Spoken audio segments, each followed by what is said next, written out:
Hi అండి. ఈరోజు కాకరకాయ ఫ్రై ఎలా చేసుకోవాలో చూపిస్తున్నాను చూడండి. కాకరకాయలు నీట్గా తొక్క తీసి పెట్టుకోవాలి. ఇలా సన్నగా ముక్కలు ముక్కలు కట్ చేసుకొని కడాయి పెట్టుకొని గ్యాస్ ఆన్ చేసుకున్నాక ఆయిల్ బాగా వేడైన తర్వాత ముక్కలు అందులో వేసుకోవాలి. చూడండి, ఇలా కలబెట్టుకుంటూ ఉండాలి. మరీ హైలో పెట్టకూడదు, మీడియంలో పెట్టకూడదు.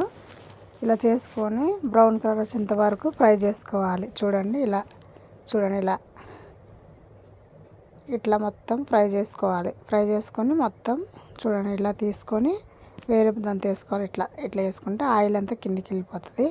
ఇలా మొత్తం చూడండి, ఇప్పుడు ఉన్నాయి కూడా తీసేస్తున్నా. చూడండి, ఇలా మొత్తం తీసుకోవాలి. మంచిగా ఉంటుంది కాకరకాయ ఫ్రై, చపాతీ లేకైనా రైస్ లేకైనా.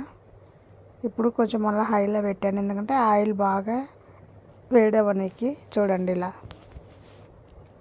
ఇలా మొత్తం బాగా వేడేంత వరకు, ఎక్కువ వేడైనాయనుకో బ్రౌన్ కలర్గా మంచిగా వస్తాయి. ఆయిల్ మీద ఆయిల్ వేడెక్కలేదంటే అట్లనే ఉండిపోతాయి, క్రిస్పీగా రాదు ముక్కలు.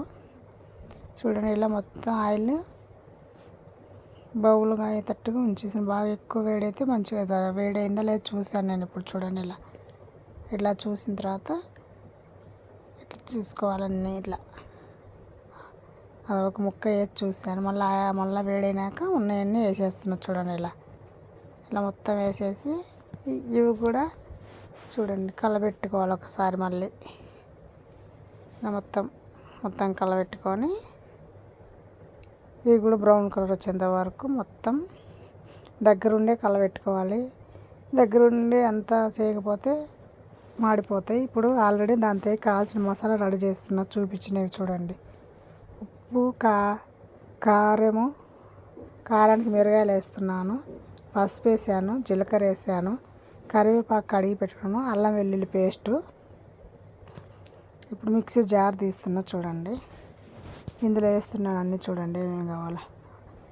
ఎండుమిర్చి వేసాను, అంటే కారం మనకు ఎంత కావాలో తగినంత. ఇక చూడండి, సాల్టు, జీలకర్ర, పసుపు వేసాను.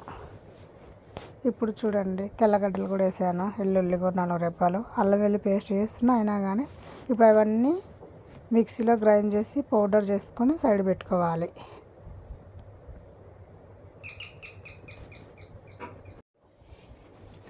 ఇక్కడ ఆల్రెడీ చూడండి బ్రౌన్ కలర్ వచ్చేసినాయి కదా. కడాయిలోంచి ఇలా అన్ని దేవుకొని ఆయిల్ లేకుండా తీసి పెట్టుకోవాలి. చూడండి, ఇలా మొత్తం నీట్గా.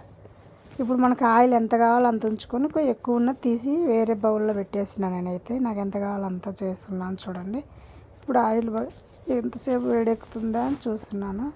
వేడెక్కినాక కరివేపాకు వేసాను ఫస్ట్ నేను. చూడండి, చిట్లుతుందని సైడ్కి పోయినా.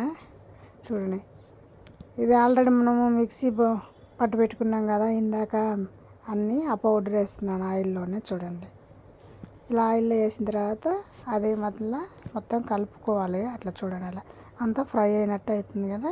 చూడండి, ఇలా మొత్తం కలుపుకున్నాక చూడండి, చూస్తుంటేనే తినాలనిపెట్టేటట్టు ఉంది కదా. చూడండి, ఇప్పుడు అన్నీ కాకరకాయలు ఆల్రెడీ ఫ్రై చేసుకొని సైడ్కి తీసి పెట్టుకున్నాం కదా, అవన్నీ ఇప్పుడు కడాయిలో వేసుకోవాలి. చూడండి, ఇప్పుడు కడాయిలో వేసిన తర్వాత ఇప్పుడు మొత్తం మిక్స్ చేసేసుకోవాలి. హైలో పెట్టకుండా సిమ్లో పెట్టుకొని గ్యాస్ మొత్తం ఆయిల్కు ఆ పౌడరు అంతా మసాలా అంతా ఇటుకు పట్టాలి కదా. పట్టినకి మొత్తం కలబెట్టుకొని ఇలా మొత్తం మిక్స్ చేసేసుకోవాలి. చూడండి, ఇలా మొత్తం మిక్స్ చేసేసుకొని తర్వాత ఇప్పుడు నేను ఇందాక అల్లం వెల్లుల్లి పేస్ట్ ఫస్ట్ వేయలేదు, ఇప్పుడు వేస్తున్నా. చూడండి, ఫస్ట్ చేసిందంటే దానికి అంతా పడుతుంది. ఇప్పుడైతే లాస్ట్లో అయితే క్రిస్పీగా ఉంటుందని ఇప్పుడు లాస్ట్లో వేసిన అల్లం వెల్లుల్లి పేస్ట్ కూడా. చూడండి, ఇలా మొత్తం మిక్స్ చేసేసుకున్నా. మరి ఆయిల్ ఎక్కువ కూడా ఉంచుకోకూడదు. ఫ్రై చేసినప్పుడు వేసినాము ఎక్కువ, కాకపోతే ఎగస్ట్రా ఉన్న తీసి పెట్టేసాను. ఎంత కావాలో అంత వేసుకోవాలి. మా స్టైల్లో అయితే కాకరకాయ ఇలా చేస్తామండి. చపాతీ లేకైనా రైస్ లేకైనా సూపర్గా ఉంటుంది.